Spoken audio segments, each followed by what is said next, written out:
আপনারা জানেন যে গতকাল বাংলাদেশের অন্তর্বর্তীকালীন সরকারের শপথ গ্রহণ করেন ডক্টর মোহাম্মদ ইউনূস।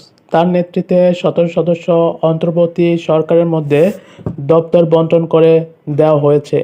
এর মধ্যে দেখা যায় প্রধান উপদেষ্টার হাতে শিক্ষার ২ মন্ত্রণালয়ের ভার রয়েছে। শিক্ষা মন্ত্রণালয় এবং প্রাথমিক ও গণশিক্ষা মন্ত্রণালয়ের জন্য আলাদা কাউকে দায়িত্ব দেওয়া হয়নি। গতকাল শুক্রবার মন্ত্রিপরিষদ বিভাগের এক প্রজ্ঞাপনে এই তথ্য জানানো হয়। জানা গেছে, শিক্ষা মন্ত্রণালয়ের অধীনে রয়েছে মাধ্যমিক ও উচ্চ মাধ্যমিক শিক্ষা বিভাগ, কারিগরি ও মাদ্রাসা শিক্ষা বিভাগ।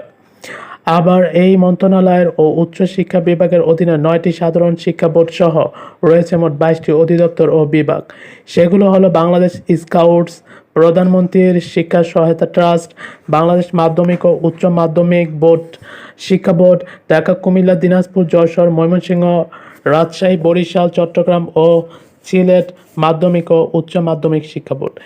এছাড়া Bangladesh national commission for UNESCO, বেসরকারি শিক্ষা প্রতিষ্ঠান, শিক্ষক ও কর্মচারী অবসর সুবিধা বোর্ড, বাংলাদেশ শিক্ষা তথ্য পরিসংখ্যান ব্যুরো ব্যানবেস, উচ্চশিক্ষা মনোন্নয়ন প্রকল্প, মাধ্যমিক ও উচ্চশিক্ষা অধিদপ্তর, জাতীয় পাঠ্যক্রম ও পাঠ্যপুস্তক বোর্ড, বিশ্ববিদ্যালয় মঞ্জুরি কমিশন, জাতীয় শিক্ষা ব্যবস্থাপনা একাডেমি, পরিদর্শন ও নিরীক্ষা অধিদপ্তর, শিক্ষা প্রকৌশল অধিদপ্তর, বেসরকারি শিক্ষক নিবন্ধন ও প্রত্যয়ন কর্তৃপক্ষ।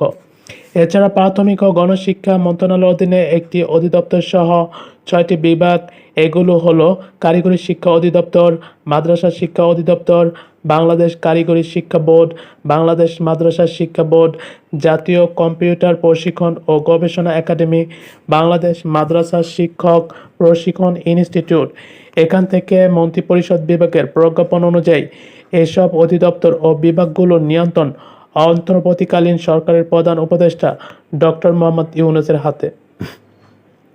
অন্যান্য উপদেষ্টাদের মধ্যে সালেহউদ্দিন আহমেদ পেয়েছেন অর্থ মন্ত্রণালয় ও পরিকল্পনা মন্ত্রণালয়, ডক্টর আসিফ নজরুল পেয়েছেন আইন, বিচার ও সংসদ বিষয়ক মন্ত্রণালয়, আদিল রহমান খান পেয়েছেন শিল্প মন্ত্রণালয়ের দায়িত্ব, হাসান আরিফ পেয়েছেন স্থানীয় সরকার, পল্লী উন্নয়ন ও সমবায় মন্ত্রণালয়, মোহাম্মদ তৌহিদ হোসেন পেয়েছেন পররাষ্ট্র মন্ত্রণালয়, সৈয়দা রিজওয়ানা হাসান পেয়েছেন পরিবেশ, বন ও জলবায়ু পরিবর্তন মন্ত্রণালয়, শারমিন এস মুর্শিদ পেয়েছেন সমাজ কল্যাণ মন্ত্রণালয়, ব্রিগেডিয়ার জেনারেল ডক্টর এম শাখাত হোসেন পেয়েছেন স্বরাষ্ট্র মন্ত্রণালয়, ডক্টর আ.ফ.ম. খালিদ হোসেন পেয়েছেন ধর্ম বিষয়ক মন্ত্রণালয়, নূরজাহান বেগম পেয়েছেন স্বাস্থ্য ও পরিবার কল্যাণ মন্ত্রণালয়, মোহাম্মদ নাহিদ ইসলাম পেয়েছেন ডাক যোগাযোগ ও টেলিযোগাযোগ ও তথ্য প্রযুক্তি মন্ত্রণালয়, আসিফ মাহমুদ সজীব ভুঁইয়া পেয়েছেন যুব ও ক্রীড়া মন্ত্রণালয়ের দায়িত্ব।